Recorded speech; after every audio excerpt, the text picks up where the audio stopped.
છે તમારું મારા કિચનમાં। જ્યારે ગરમીમાં અચાનક મહેમાન આવે તો ઇન્સ્ટન્ટ ફાલુદા બનાવવા માટેની રીત આપણે જોઈશું, અને તે પણ ફક્ત 2 જ ઇન્ગ્રીડિયન્ટ્સથી બને છે અને ઇઝી અને ઝડપી બની જાય છે। તો એવો ઇન્સ્ટન્ટ ફાલુદા મેં એ બ્લુ બર્ડ્સનો લીધો છે। એના માટે આપણે એક જાડા તળિયાવાળી કઢાઈ લઈશું અને એની અંદર 100 ml જેટલું પાણી લઈશું અને પછી 500 ml મેં દૂધ લીધું છે, તમે લીટરમાં લઈ શકો છો। તો આ ફાલુદા બધા જ બનાવી શકે છે અને ઇઝી છે, અને એના માટે ફક્ત 2 સામગ્રી જોશે, એક દૂધ અને ઇન્સ્ટન્ટ ફાલુદા પેકેટ। આ પેકેટ બજારમાં અવેલેબલ છે, બધા જ કિરાણા સ્ટોરમાં પણ મળી રહે છે। તો અહીંયા આપણે દૂધને ઉકાળવાનું છે। આમ તો તમે ગરમ બોઇલ કરેલું દૂધ પણ લઈ શકો છો, પણ ખાલી આપણે આને એક ઉભરો આવે એટલું દૂધ આપણે ઉકાળવાનું છે। તો લગભગ 5-1 મિનિટમાં આપણું દૂધ ઉકળી જાય છે।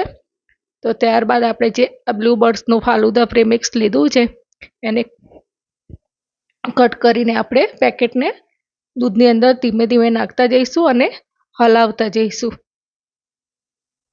તો આ રીતે આપણે પેકેટને એની અંદર એડ કરીશું અને હલાવતા જઈશું, અને હવે લગભગ 10 મિનિટ સુધી આપણે દૂધને ઉકાળવાનું છે કે જેથી એની અંદર જે ચિયા સીડ્સ છે, ફાલુદા સેવ છે, એ બધું સારી રીતે ચડી જાય।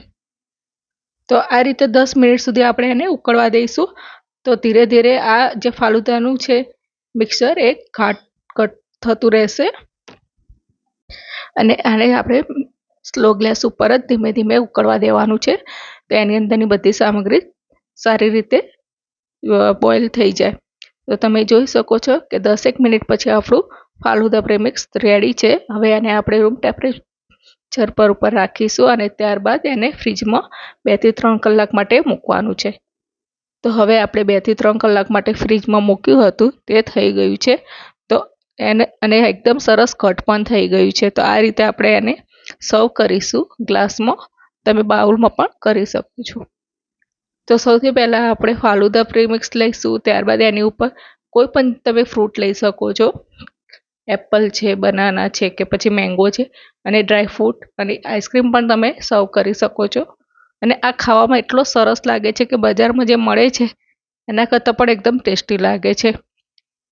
તો તમને મારી આ રેસીપી કેવી લાગી એ કોમેન્ટમાં જરૂર કહેજો, અને મળીશું એક નવા વિડીયો સાથે। ત્યાં સુધી બાય।